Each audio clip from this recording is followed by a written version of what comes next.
See, there are ideas that can come to you out of things that appear to be negative. I have a friend out of Chicago, just met him. He's 23 years old. And this guy, he went financially bankrupt 2 years ago, ruined his credit. Guess what he decided to do?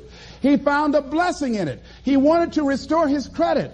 It was very challenging, very difficult. And he realized that a lot of other people during these particular times had ruined their credit. So now he started a credit repair business. Last year he earned over $100,000 helping people to restore their credit. I met a young lady who attends this church, that she was at her father's funeral and she was putting flowers on her father's grave, and she looked around and saw the other grave sites. They did not look well groomed and they were not attended to on a regular basis.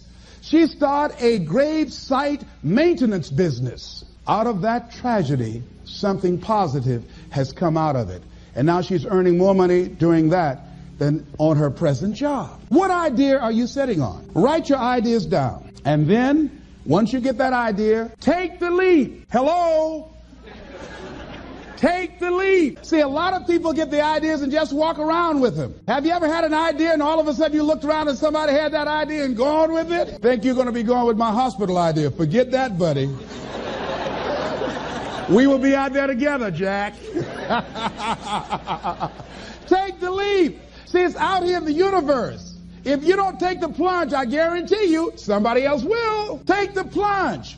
Go into action. And ladies and gentlemen, you will be surprised how things will come together. You'll be surprised. Now, you're going to have some difficult challenges. I can tell you that now. Be aware of that. Things are not going to work out exactly right. For a time, they will, sometimes. And that's when life is just playing a game with you. I want you to feel good and relax. And then after a while, say, okay, the honeymoon's over now. And then life will come over there and slap you side the head. Say, what you doing out here?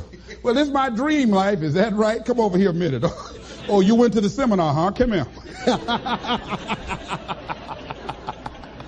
I can tell you that. But ladies and gentlemen, go into action with your dream. And don't avoid where the fights are. Get in the midst of the fight and get some hickeys on your head. Get knocked down so you can learn how to fight, so you can hold your position. See, most people don't get out in the arena of life because they don't want to fight. Most people don't get out there because they don't want to get knocked down. They don't want to be dropped to their knees. But see, you're going to be dropped whether you're on the field or whether or not you're sitting on the sidelines. You're going to be dropped. So at least get dropped for something. Don't get knocked down while you're sitting down. See, that's how most people are spectators in life. You don't want to be a spectator. You want to get out in the field where the action is, and you will be amazed. After the struggle, there will be a calm period, and things will begin to click for you. Come out here with what you got. You don't have enough money? Don't worry about it. You got the dream. You got the idea. You don't have enough resources? Don't worry about it. You need some help? Don't worry about it. You get out here in the arena, someone will look at you and become inspired and say, hey, can I help you? But if you're sitting up on the bleachers, nobody's going to ask you anything. You've got to get into the flow of action. Frances Harth called me from Chicago. She had been sitting on an idea of a show that she wanted to produce for 10 years called Mind-Body Connection. So someone saw me speaking in Chicago at a sorority convention and said, I saw a guy that perhaps can host this show for you who has energy and charisma.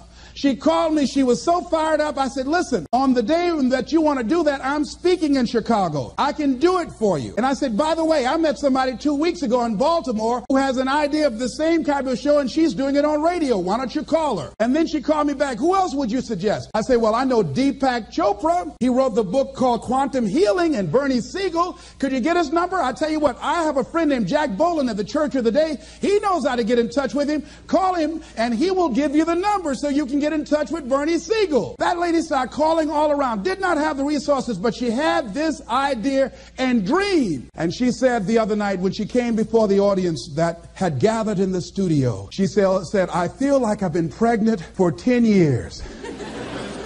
And tonight you're going to witness a beautiful delivery.